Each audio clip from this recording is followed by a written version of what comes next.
Hello, I'm Paul Signorelli. Welcome to the Information Gone Wild podcast, brought to you by the San José State University School of Information. In this podcast, every month, we discuss all things library and information science. And one of those wonderful things we're going to be discussing this month is what it's like to be an ALA president. We're delighted to have Sam Helmick, who is the incoming president. We're recording this at the end of June. She's about to go to Philadelphia and be officially coronated and then to run with the presidency for the next year. So welcome, Sam. Oh, Paul, it is so great to be with you today. Thank you for having me. Good to see you too. Let's start off with a light thing before we move into the heavy stuff. Question we often ask people on the program. What makes you happy? Oh, advocacy is my jam. I actually wasn't a library user less than 20 years ago. And once I recognized the beautiful stories that are libraries, I recognized that anybody could be a Sam Helmick and love libraries too. And so that brought me to storytelling and marketing and advocacy. And I would spread that jam on toast any day of the week.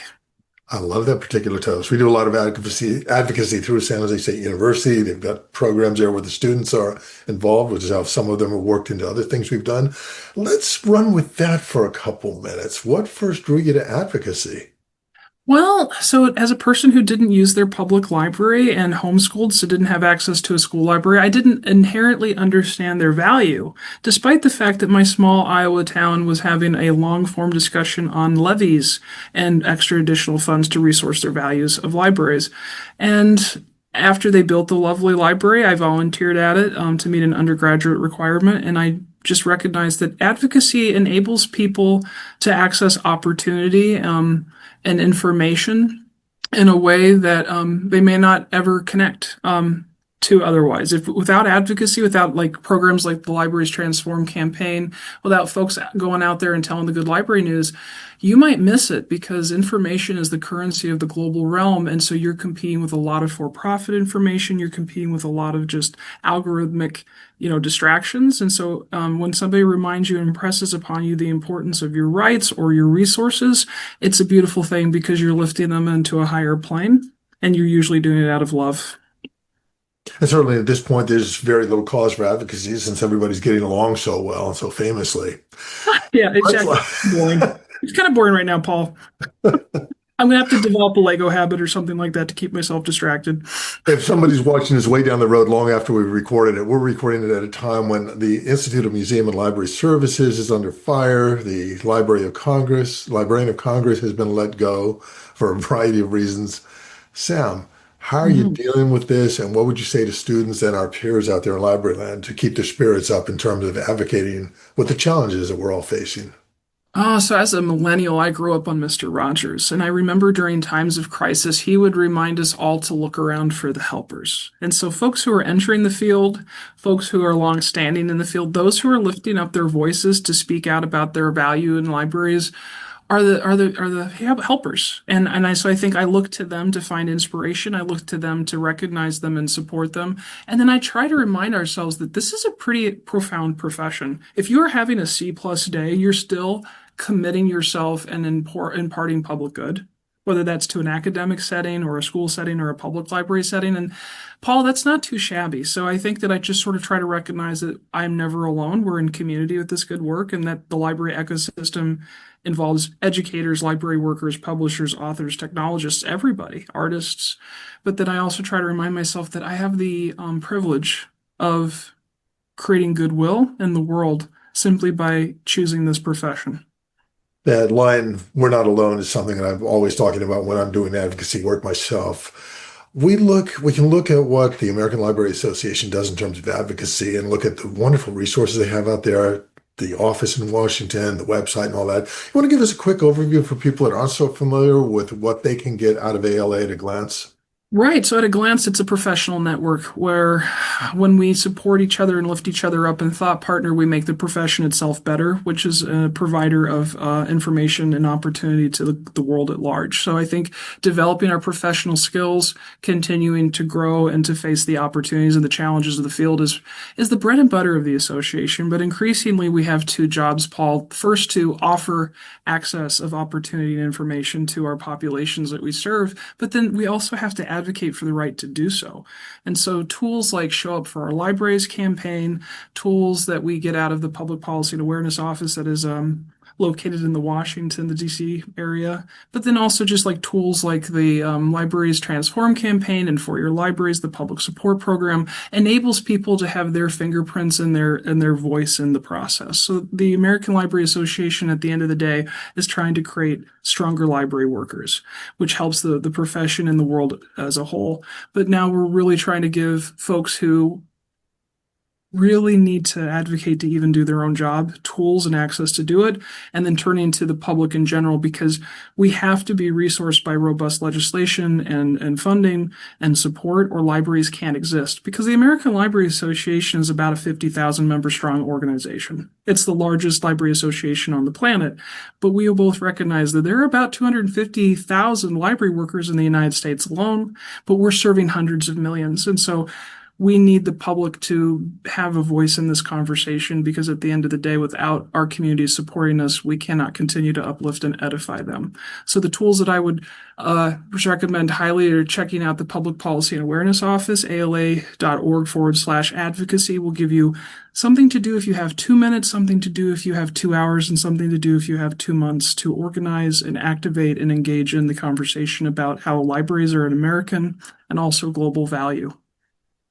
I don't know if it's just because I'm paying more attention these days or because there actually has been a change, but I've sensed that ALA over the last couple of months has become much more robust on social media in terms of specific things that people need to know and suggested recommendations. As you said, something you can do in 1 minute, something you can do in 2 minutes. Can you call attention to that a little bit and tell people where they should be looking if they want to get a sense of how robust the ALA efforts are at this moment? Definitely. I was really delighted to run on the platform Our Stories Are Worth Sharing, because ALA has always had a structure of telling stories, whether that was uplifting our movers and shakers and reminding the general public about library workers who go above and beyond to make their communities thrive. But they've now been kind of narrow focusing it on advocacy and reminding folks that we need support at the federal level to support the Institute for Museum and Library Services, also LSTA funds. But then also like at that state level where we're seeing just massive sweeps of legislation that are mischaracterizing the work that we do. And so whether it's the Public Policy and Awareness Office giving you tools on how you directly connect with those that you've elected into power and communicate with them directly and use your voice to articulate the, let's face it, $5 to $9 return on investment for every dollar that we put into a public library, or the 50 years of data that correlates that a robust school library or a present teacher librarian will actually directly support student success. Or the fact that you just wanted to open more hours, or you want more support for digital books, we give you that instant access so that you don't have to do all of the research yourself to connect with those leaders. But then additionally, we have things like templates that will help you write letters to the editor, letters to your members of Congress that you can edit and put your own voice and perspective on, just to kind of make that process easier, because we all are living very busy lives. And then we have the Office for Intellectual Freedom that is always there to brain partner and to partner with you through a book ban, a chilling effect in your state due to legislation, or even allow you to sign on to like the largest coalition against censorship, which would be unitagainstbookbans.org through ALA. So it's really wonderful, because if you're a person who wants to go out and walk in the streets and tell other people about how important your library is, we can help you figure out how you organize that work. If you're a little bit more quiet and you recognize that you think that the work is done by directly talking to those in leadership, we can give you scripts and direct connection. But I think most importantly, this is where you find third-party research that suggests that over 70% of Americans don't want any form of book banning, which is kind of impressive, because I'm not sure 70% of Americans agree water's wet. I'm not sure I agree water is wet. Shall we We'll have to debate debate that? about that. Yeah, can I come back on and we'll just debate the nature of water? But I think it's important, because that's all that we're getting mischaracterized in a way that I don't even think we experienced during the McCarthy era. And two things are happening at the same time that we have to alert the American public to. The first is we're having a critical conversation that is being described as a culture war. These are important topics that affect all of our members of society, and having them in a good faith, robust way is important. But they've been pretty much like diminished down to the concept of a culture war. These are important conversations, and we have to lean in with our Library Bill of Rights, our policies, our procedures, and our practices to recognize that grievancing your government is a First Amendment right, and we can do this in a productive and effective way. What it is distracting us from is the class war. Because you and I both know that we live in an information age, and by privatizing public access to information and opportunity, there's a lot of capital to be made. And the only way that you can really dismantle services that are publicly funded for community good is by mischaracterizing and besmirching those who provide those services. So for the first time, I think in our field, we are really directly in the sights of a culture war, because the work that we do is to uplift and bring equity and opportunity to our public. And that could be privatized quite easily if we would just get out of the way. When you talk about the whole thing of the culture war perhaps being a narrative that is taking us down a dangerous, if not a totally inaccurate path, you're talking about something that I've written about a fair amount with the people that I'm working with, and that's having the need to reset the narrative. I think many of our colleagues are confused about or overwhelmed by the idea of where do you start in resetting the narrative. A couple of tips from you. How do you get up in the morning and decide something you can do that's effective and simple to help reset the narrative in a positive way? So the two things that I really try to ascertain right off the bat is, who is my audience and how am I respecting them?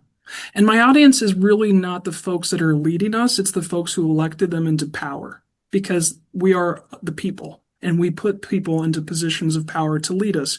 And when they don't recognize our values in librarianship, when they don't recognize our values in self-autonomy, we need to be talking to the folks who can change that and put somebody who will represent us directly, clearly, and honor our values into office. And so I think it's identifying your audience and who you're talking to, and then respecting that audience and recognizing that some people are only going to value a library because it has really good parking for all of the commerce downtown where it's located. Some people are going to come in and use the public access computers for Farmville, and that is legitimate. Some people are going to come in to cool off and to get water because they are unhoused or underhoused, and this is a community space for all.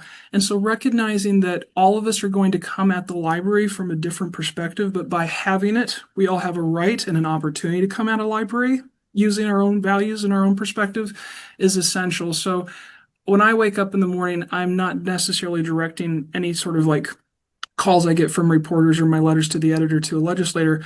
I'm reminding folks that as Americans, we really do like local control. We do like to have autonomy, whether that's over the individual or the family or the school board or the board of trustees at a public library, and that we are forfeiting not only our rights as Americans to let government overreach into these spaces, we're forfeiting our responsibility to hand off a better, stronger nation than what we were handed. And so I think impressing that upon folks and making sure they recognize that they have an active role to play. It is a right, a privilege, but also a responsibility, reminds them that you respect them, you honor their time, and you recognize their power to make this either a closer, more robust and strong society, or to fracture us and lead us into disarray, because we're all in this together. And then lastly, just sort of recognizing and leaning in that if you have good faith conversations, the Library Bill of Rights really has set us up very well to have a conversation about a book or a program, and whether or not its presence is endorsement. And how do we support your rights by also making room for your neighbor? And I think that the best way forward so far has been to lean into the Library Bill of Rights, to lean into policies that honor the fact that you have a right to grievance your government. If you come in and you tell me, why are there so many James Pattersons in here? That's essentially a book challenge, right? And we take that on very well with alacrity and comfort. And I think as we continue to develop and work through whatever it's happening here politically in the United States, we need to lean into those skills and recognize that if you have a concern because you find a divisive topic to be on the shelves of your local library, we're here to support you through that and to try to recognize and honor your perspective and invite you to do the same for your neighbor. Does that honor your question, Paul? Oh, that more than honors my question. Thank you so much. You've given me some more food for thought here, and I want to explore this with you. You've dropped in the magic word several times there, the word respect, and you talked about divisiveness. Let's be honest here. A lot of our colleagues have trouble talking to people who are not on the same political spectrum as they are. Yeah. And of course, that's ripping us apart. What do you as an ALA president try to do to encourage people to take that approach of respect and listen to viewpoints that aren't necessarily palatable or something that people want over their breakfast table? I want to encourage people and remind them that they are commiserate professionals in a very important field. The work that we do needs to have a gravity and a seriousness and an honor to it. And what I mean by that is I know I'm helping people find new languages and new recipes today, but I'm also helping folks find access to government forms and medical documents and housing and citizenship. And that's no mean feat. I think sometimes we sort of forget the honor and the privilege and the importance of our work. And whether outside factions choose to besmirch that right now or not doesn't actually change what the work is and the impact and the goodwill that we're going to create today. So reminding people to hydrate, take rests, but also like take stock of your wins is essential, because if you forget why you're doing what you're doing, you can get distracted by narratives. So the first piece is it like claim your power and understand what you're accomplishing as a library worker in the modern era. The second piece of this is because you have that certainty in your professional work and your professional ability and the impact that you have in the world, you can lean in and have a non-defensive conversation based in, frankly, research data, observational success, that what the work of libraries are accomplishing is not only like profound in and of itself in the education and recreation realm, but we are also just this wonderful like basket of social services that continues to support gaps in the community fragmentation that we've been experiencing left and right in the American the American culture for over decades. And so what I mean by that is in the state of Iowa, our public libraries are also like the Department of Transportation, but they're also Iowa Works so that you can fill out unemployment or look for jobs. And so recognizing everything that a library has, nobody can really chip away at the importance of that work. So if we remind ourselves and ground ourselves in the importance of that work, I don't have to come at attacks to it defensively because I have research and experience and receipts to bring along the way. So I think allowing yourself to be put into a good headspace to have a conversation and not take this personal is going to be a good framework. Because for many of us, public is our middle name. And at some point, it's about the people. It's not about me. But then I think the second piece of this is it's okay for people to be wrong, right? When I was a baby librarian, Paul, I'm going to tell you a short story here. I remember I rocked the reference interview. I'd just gotten trained. I'd just gotten my brand new degree, and I was ready to use it to the best of my ability. And a parent came in and they asked me about dangerous bats. And I was so ready to listen to answer and not listen to understand. And I started talking about, are we talking about North American bats? Are we talking about rabies? And they looked at me like I had lobsters crawling out of my ears. They like, what are you talking about? And finally they said, like aluminum or wood? And I'm like, oh, baseball bats. And what it did for me is it helped me understand, even like on a lower non-stakes plane, that I'm going to get things wrong. And if I'm not listening to understand, I'm listening to respond, I'm going to jump towards the solution without actually thought partnering people through something that might be a reference interview or a difficult conversation.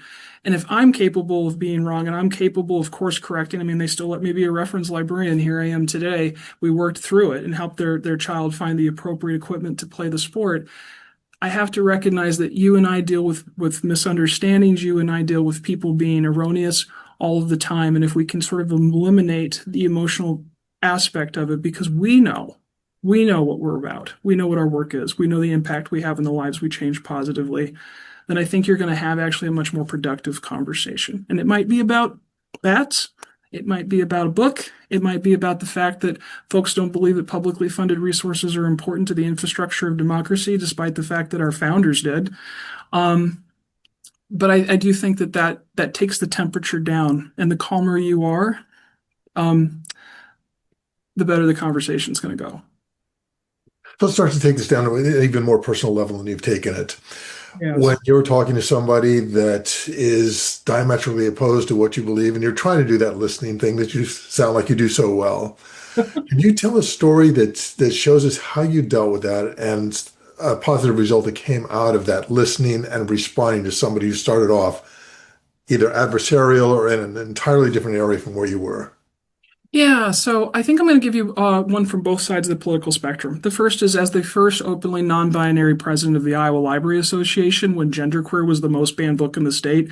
During Banned Books Week, everybody wanted me to say that Genderqueer was my favorite banned book. Paul, I get to choose the talking points for my profession.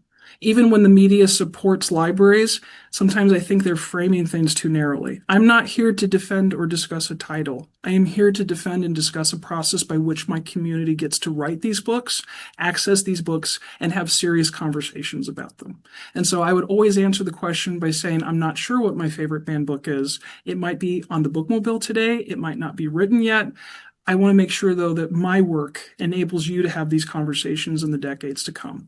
So even when people are on side, sometimes you have to listen to understand and then gently answer the question you wish they'd asked or addressed. When it's somebody who's diametrically opposed to you, I think it's really important to understand their why and to understand where they're coming from. So over Thanksgiving dinner, I'm having dinner with my folks, and they're really concerned as conservative Christians about us having sex ed and reproduction information in our libraries. And I reminded them gently that I had sex ed when I was in kindergarten. And they were like, no, you did not. And I said, well, I don't mean to brag here, but I was the award-winning innkeeper's wife for like 3 Christmas pageants in a row, and we had no room in the inn, and I nailed that performance. And I reminded them of something called immaculate conception and how the absence of something suggests the presence of something else.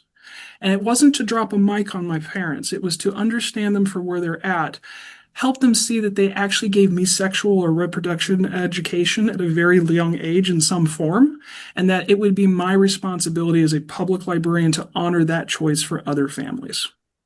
And so what was fascinating about it is that I think it was like a light bulb moment for us both, where I'm not trying to oppose you. I'm trying to enable us all to be able to have these conversations because we recognize that this is a practice. This is a process, that we haven't reached perfection yet. But if we do not have these mechanisms and structures in place for us all to speak and to think and to read freely, we're not going to progress. We're simply going to regress. Thank you. If we were allowed to do this, I'd take a minute and say, okay, a minute of silence so people can just reflect on what you said. What I'm going to suggest is people watch this, please pause and go back and just listen to what Sam said for the last minute or two. Respect, community, advocacy on behalf of opening doors and making light bulbs go off rather than us being at each other's throats. I just want to thank you right up front for doing that. And now let's go even more personally. Let's take this back, since you love telling stories, the story of what actually drew you to librarianship. So I actually wrote an undergrad paper and horrified my English instructor at my community college about why we didn't need this special library levy. I ended up as Iowa Library Association president defending the 97 library levies in the state of Iowa, by the way, so spoiler. And then they still built it. Even though I had an A+ paper and horrified my English professor, the levy passed, they built it. I'm finishing my undergrad now, and I have to responsibly be socially involved in my conservative Christian college somewhere in the community through volunteering to graduate. And they had this shiny new library, and I'm like, hey, how about that? And a lot of libraries have a summer reading program theme, and ours that year was to catch the reading bug. And so I found out that, oh, actually they have teen advisory boards and you get to choose some of your programs. We have meeting rooms for our elderly to order pizza and play canasta. We have computers. We have all kinds of wonderful resources. And I just my eyes were opened. But the moment that I fell in love with libraries was the Iowa State Extension Office brought like an insect zoo to the library. And thousands of kids come to this because sometimes parents really cannot afford vacation, and the summer reading program becomes that for our kiddos. And so I remember a little, completely different gender, race, age, came up to me and said, Sam, if you'll hold the tarantula, I'll pet it. And they were kind of scared. And I'm like, I've got this kid on 2 technicalities. I'm like, first, spiders are arachnids, not insects. So I've got you on a technicality, kid. The second is I do not do spiders, Paul. No. No spiders. But then I realized that there would be no other place on the planet where I would have met this person. We both would have had this like transformative moment and confronted a fear together. And so I remember like carefully holding this really hairy spider in my hands and like, I can't believe I'm doing this, and a little hand reach out and just gently petted it. So either that was the moment that I fell in love with libraries and I decided that everybody needed to know what they were about, or I passed out from fear, and the last 16 years has been an elaborate fever dream. Let me assure you it's not a dream, or else we're all having the same dream. But I'm fascinated. I can't remember off the top of my head exactly how you just framed that, but you said something about the transformation of fear. Let's talk about that in terms of librarianship. How big a role does a transformation of fear play in the work that we all do? Learning is such a vulnerable process. We know this as educators. We recognize that often we have these big Carnegie marble desk libraries and it's intimidating to walk into. So we've been trying as a profession for many years to figure out how do we make roving desks? How do we become more welcoming and warm? How do we go out to the community where folks through outreach organically exist to bring the library to them? And I think it's because whether we say it overtly or not, Paul, learning is a vulnerable process. And so I think what's really great about libraries and one of those hidden treasures that you can't quantify is that very rarely after you've had formal education in the United States do you have another space where you can just explore and discover and make mistakes and learn new skills and think about ideas that may never have entered your life otherwise, and in a library. And so as thought partners, or like guide paths, library workers often serve you and support you through that vulnerable process. And it's so important for us to have spaces where we can encounter ideas that are typically outside of our own realm, and to encounter opportunities to make mistakes and come to craft night or go to like the media center or the makerspace and like completely mess up on a 3D print, because by communicating, by talking, by doing, that's how we learn. Our species has to be actively engaged, I think, in the learning process. We aren't passive learners most of the time.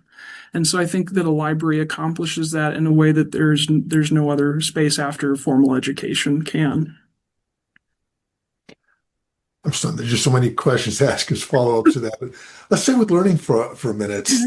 Librarians, I think over the years, I've seen a lot of transformation. Actually, I'm going to reframe this in terms of what you did unintentionally a minute ago. You kind of gave us a quick look at how much libraries have evolved over the last 20 years. And for the students today that may be new to library or they don't understand the changes that we've gone through and that we may be going through, what have you seen that has impressed you? And what are the strong trends you think that today's students need to bring into the library space to be effective in the work they do?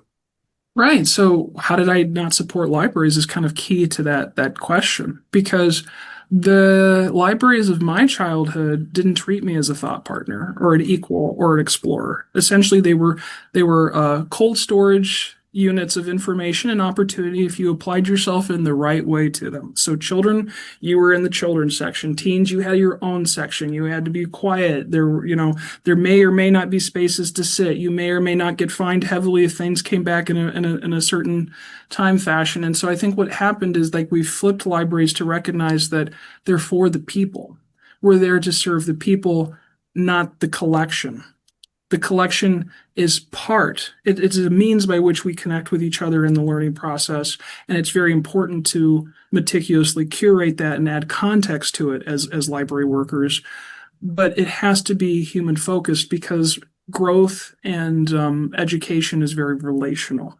And so I think that if you are a student now coming into the library world, being able to relate to that process, whether you're going to be behind the scenes or front facing to the public, is going to be very crucial to your work. Because if it's not being done for the people, it suddenly becomes your library accidentally. And nobody needs Sam Helmick's library. We need a public library, a school library, an academic library. So having comfort with the fact that the library is going to have materials and programs that do not jive well with you at all, that are not for you, but also things that speak directly to you and your soul, should be something you develop a comfort with.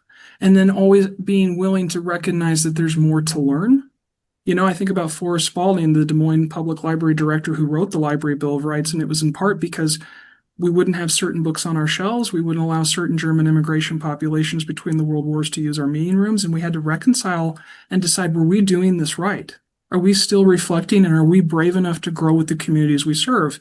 And so we really need to continue to ask that question as a profession, decade after decade, generation after generation. When you talk about the Library Bill of Rights so much, you make me want to go back and immediately read it as soon as we finish with this conversation. Yeah. But you look at that and you so clearly live and breathe it. Is there anything you think we need to add in there that isn't already in there? I think that we need to really impress upon our profession and our public that the presence of an idea is not its endorsement, and that often the best disinfectant is sunlight. And I think that notion scares us, Paul, because Forrest Spalding did not have Twitter in mind. You know, the ubiquity of misinformation, disinformation, partial information, versions of the truth, if the truth does actually come into versions, or perspectives on the truth, which we definitely know perspectives on the truth is something that must exist in the world, is very complex. And so I think recognizing the responsibility that library workers have to add like context to a collection, and then also acknowledging and respecting our patrons to responsibly read and kind of holding that as a social moray in our society would be something I would really like us to invest more time and thought to when we think about the form of librarians being neutral. I think we're not having a deep or complex conversation about that. And what I mean by that is our work is necessary, therefore it could never be neutral. Our founders thought we should have free press and free post and free libraries and free schools for a reason. Because this is a really interesting form of democracy. It's a really interesting form of government, and it was going to need mechanisms to survive and thrive. But they also didn't have Twitter in mind. And so I think being intellectually honest with each other and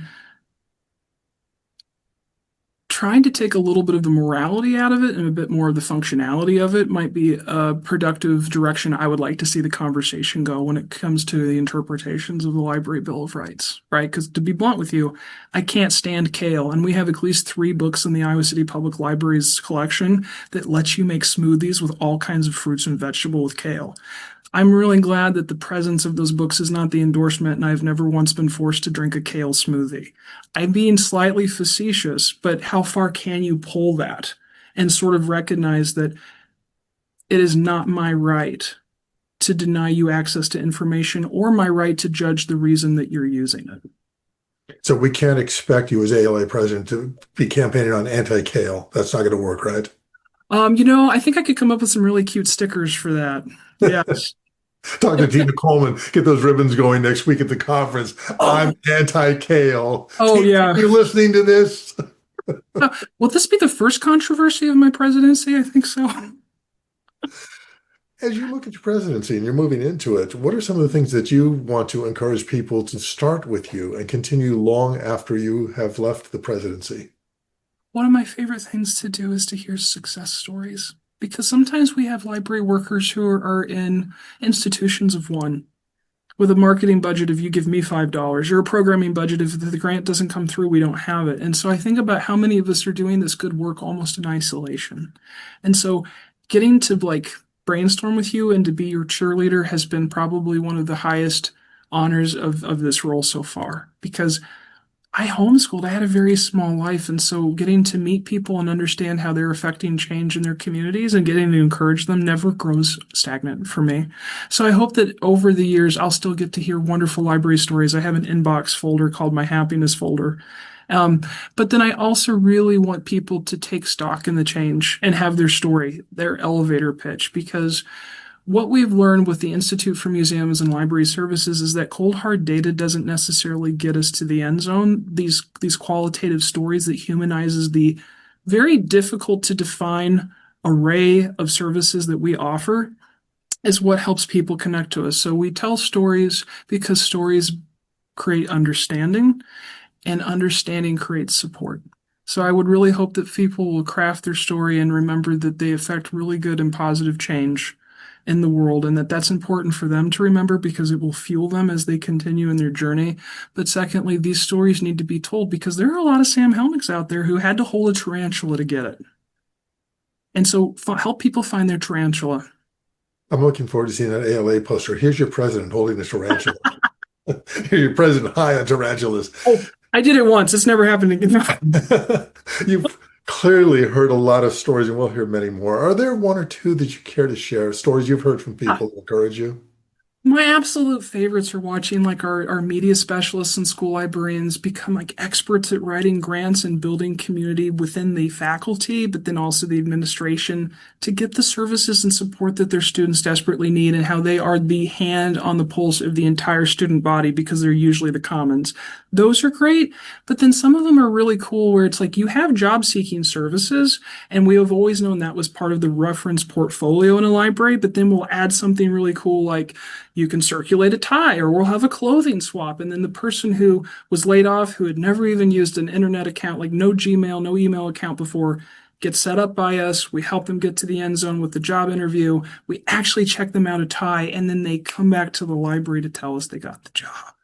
Like I just love stories like that because you've not only gained somebody success and you've done the work of a library to support them, but these are often people who never would have used their library if circumstances hadn't kind of forced the issue, and now they're lifelong users because now they have the job, but they also see all the wonderful fiction titles and the movies and the programs, and the library becomes a part of their greater life. I don't think it's uncommon in library land for people to feel the way you do about the real payoff being when somebody comes back and tells you the story. But I don't think that's the impression that the average library user has, that it doesn't end with you answering their question, but it really continues with them coming back and continuing the conversation. If you had an open mic to people all over the country and you were to say a couple things that would encourage them to come back and tell those stories, how would you phrase that?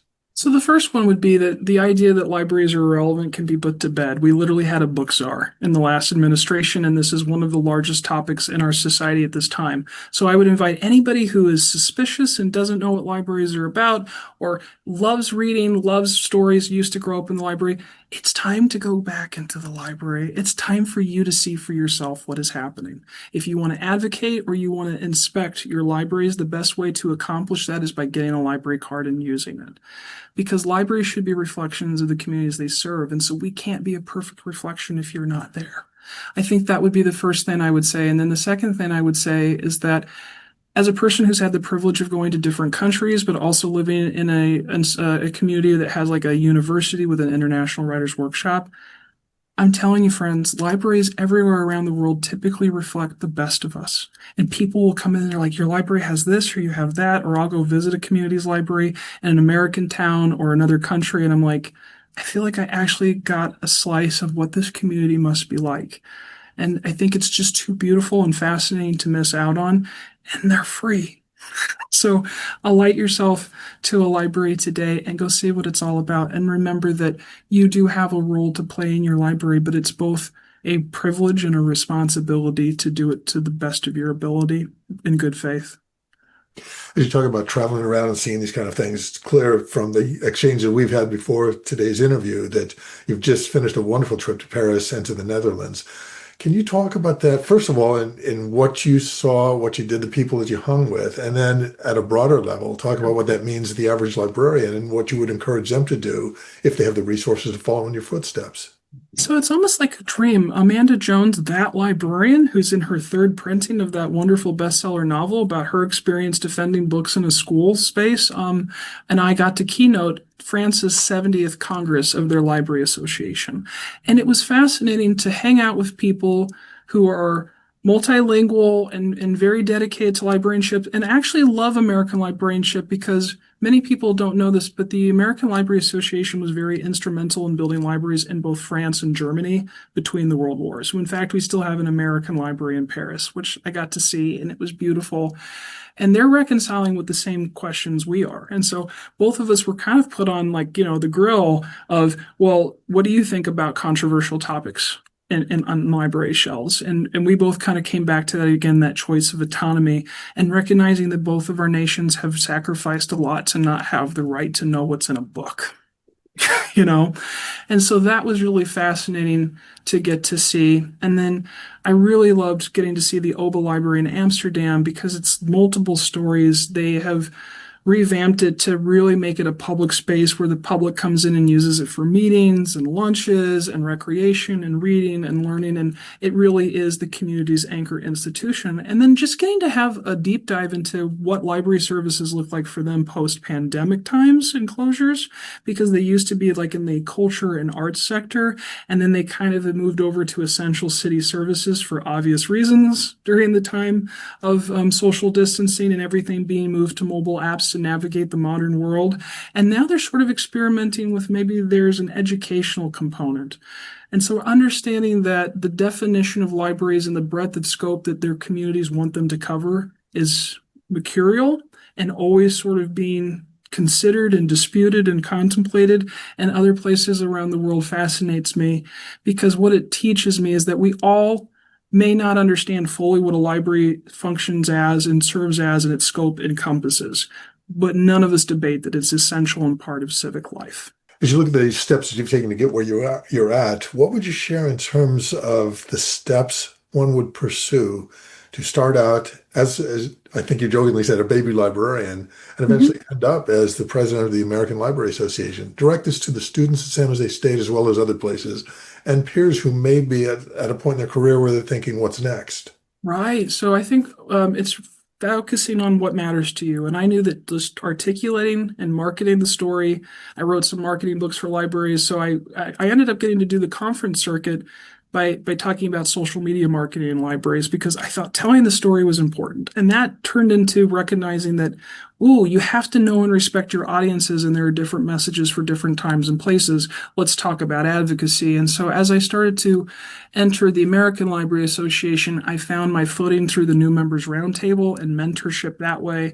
And then the Emerging Leaders Program really helps you develop those skills and helps you understand and network larger projects and structures to kind of get your teeth into strategic planning, multi-time zone communications, collaborating in ways that you may not have the opportunity to as an entry-level employee in a library space.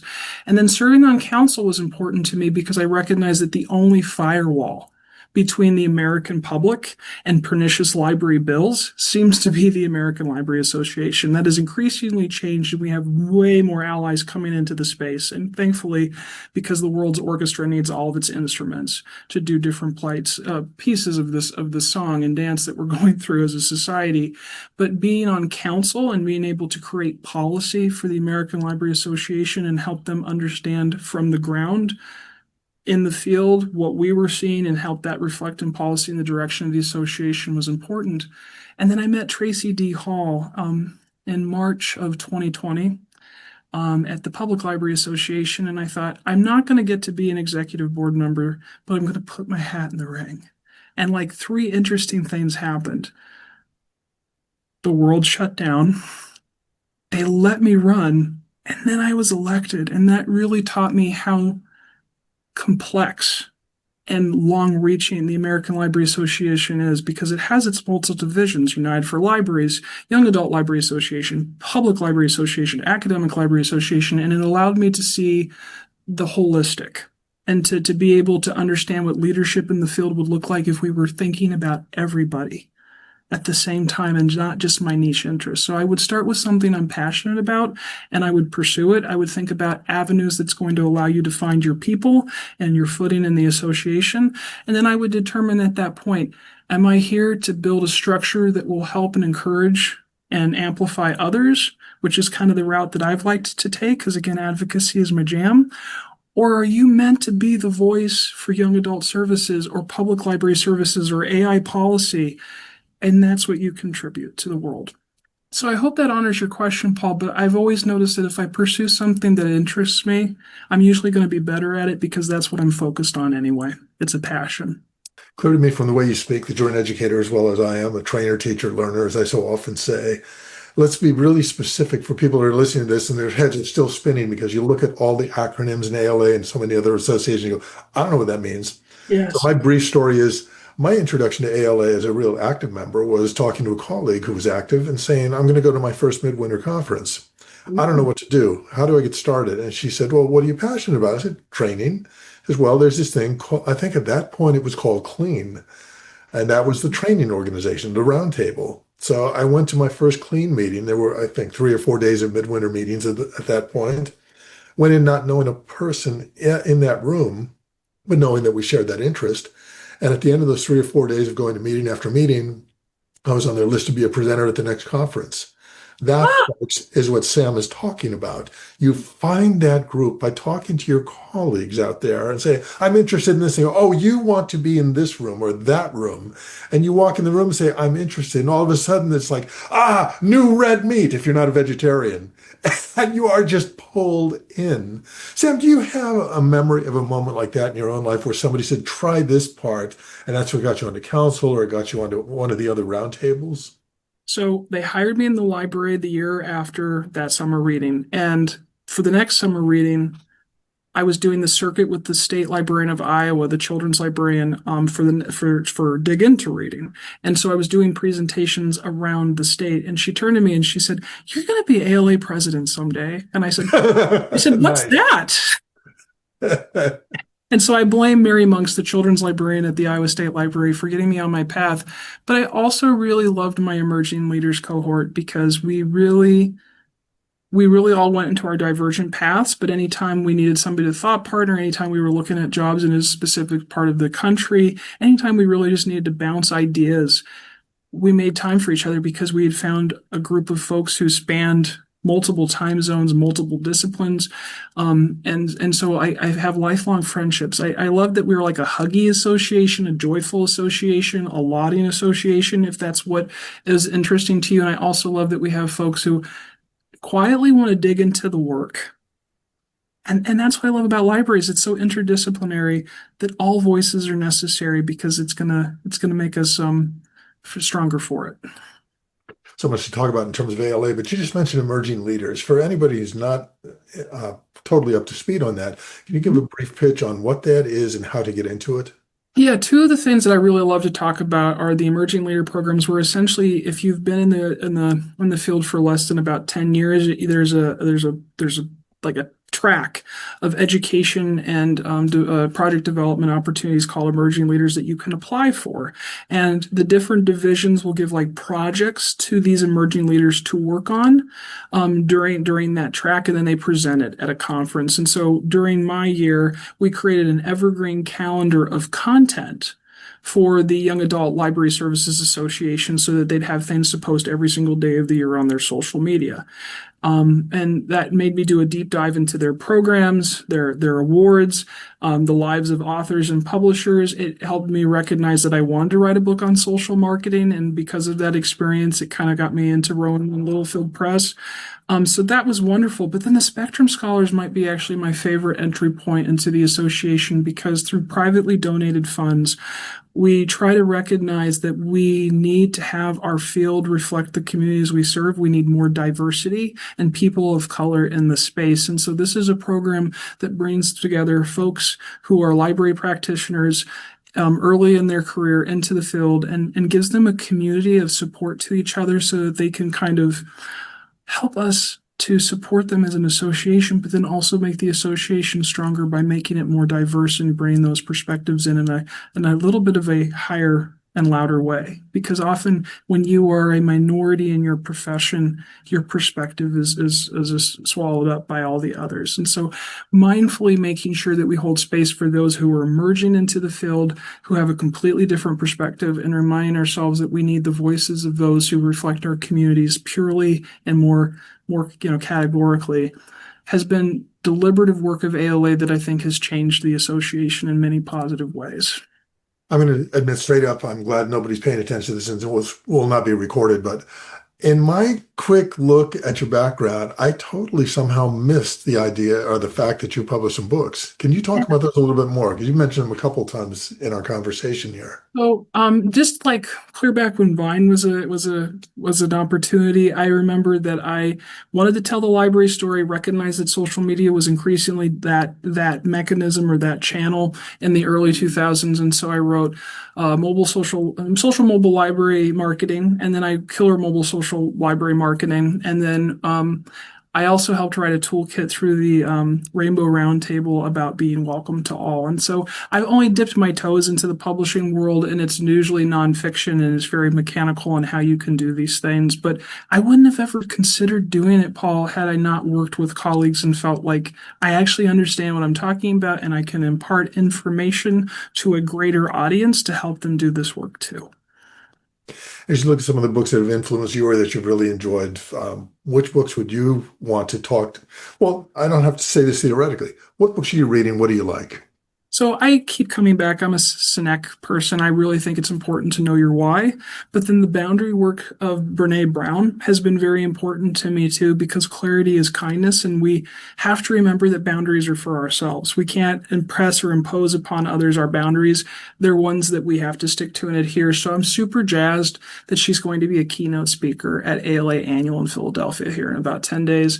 And then, to be honest, I've been rereading Tim Schneider's On Tyranny, because I think it's important to recognize that we can capitulate and co-sign our own oppression by being proactive to it. And I know that we don't want to be reactive in the way that we're countering it and moving energy and policy forward to counter oppression. But I also really think it's a good primer in recognizing that you do not have to co-sign your own oppression, and you do not have to forfeit anything that is not directly taken from you. And so an example of that would be the legislation that is often written about books on shelves that people find controversial or intentionally murky, because then it creates a chilling effect.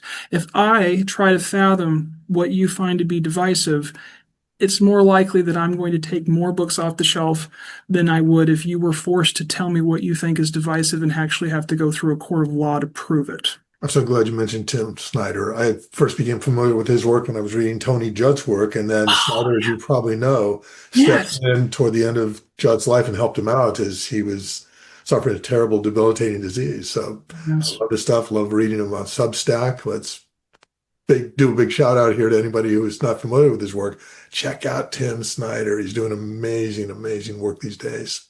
Any other writers you really admire who influence you a lot? Every day I'm checking in with Heather Cox Richardson. So that's like I do like a daily devotional because I'm a person of faith, and then I check into Heather Cox Richardson. And those are like my two pre-coffee reads every single morning, because I think sometimes we do not allow ourselves to linger in the details. And because we want an instant answer and an instant response, we're not really learning how to harness the momentum of our history and our stories to actually affect good. And so I'm hoping that by reading folks who remind me that I don't have to knee-jerk response and accidentally co-sign my own oppression, or and by reading folks who remind me to linger and that the details are important, helps me to slow my roll, as they might say, Paul, and recognize that often in the work of justice and in the work of access, slow is steady and steady is fast.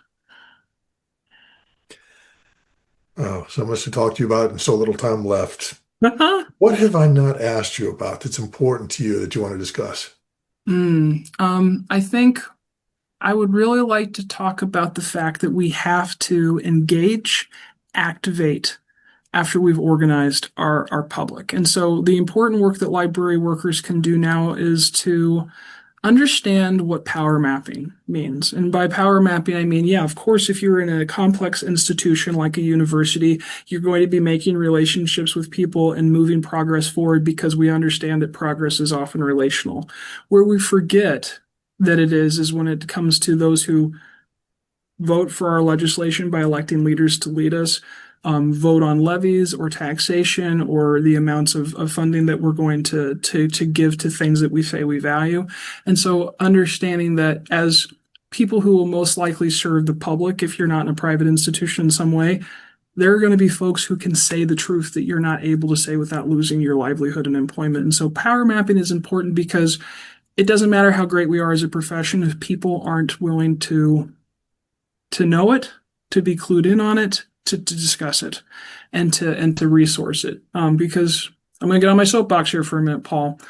Oh, please. Yes. I feel like folks have opinions and they have values. An opinion is something that you think and will espouse. A value is something that you're willing to actually put time and resources and personal stake in. And so I like to think that librarianship could be elevated from an opinion of it being good in the American public's life to a value by impressing upon them that it is their duty to speak out for them. And so recognizing that you have retired teacher librarians, you have retired public librarians that could be rocking these like legislative committee hearings, recognizing that even if you are a library worker, the identity politics that are often used, like I'm a parent, I'm a taxpayer, many library workers are too, and do not let them like erase your identity as a resident simply because you also serve the public.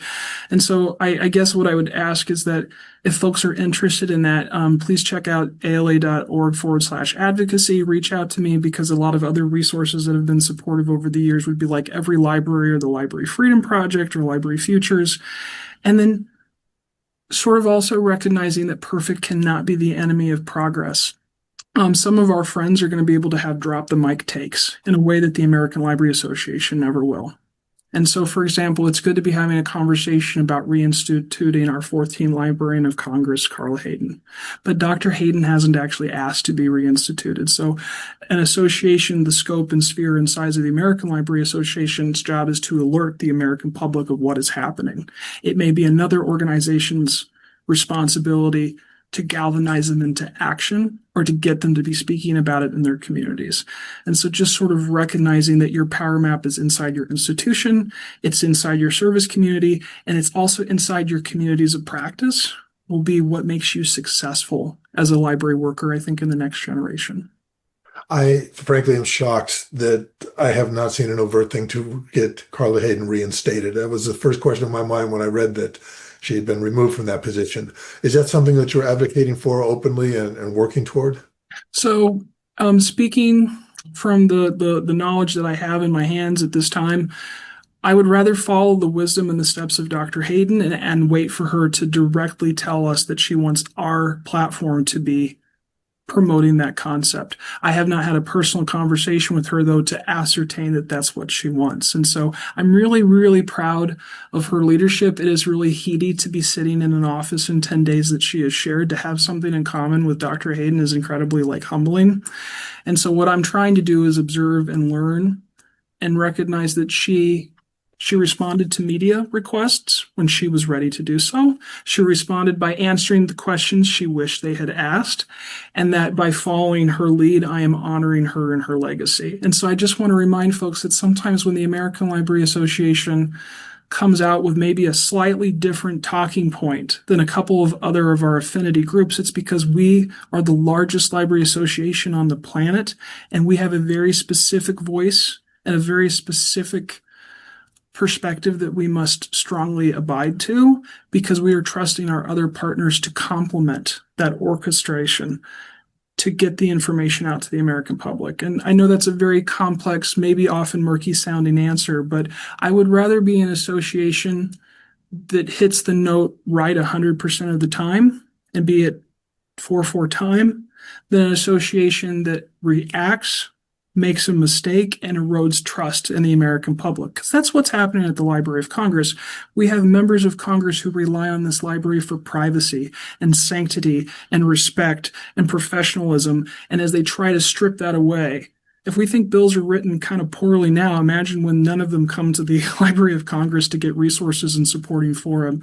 And so it's really important to be steady, meticulous, and mindful in the response to this, because we cannot afford for our Congress to lose trust in its library any more than we can afford for the American public and our students to lose trust in their libraries. Thank you. One final question, kind of lightning round here since we're almost out of time. Okay. What gives you hope? What gives me hope is the 115 people who come through the doors of the Iowa City Public Library, and the one time a week or multiple times a week that I get a happy making story from one of the folks that shares this practitioner with me. So please keep emailing me. It fills me with delight. I will keep emailing you. Sam, thanks a million for taking the time to, out of a very busy schedule, to be with us. Hope that what you've said here inspires people, that they will continue to listen to what you've said and build off that. See you at the conferences that we all go to. I want to thank our audience for joining us here at the San Jose State University iSchool podcast, Information Gone Wild. Our guests, like Sam, come from traditional and from non-traditional places. We invite them to share insights with you so that all of us get better from having learned from that. Join us next time for the Information Gone Wild podcast, where we discuss all things, as I've said, information science. And please subscribe to our YouTube channel to make sure you don't miss a single one. You can just search for us at Info Gone Wild, and we hope you have a great day. Thanks, Sam. Thank you. It was wild.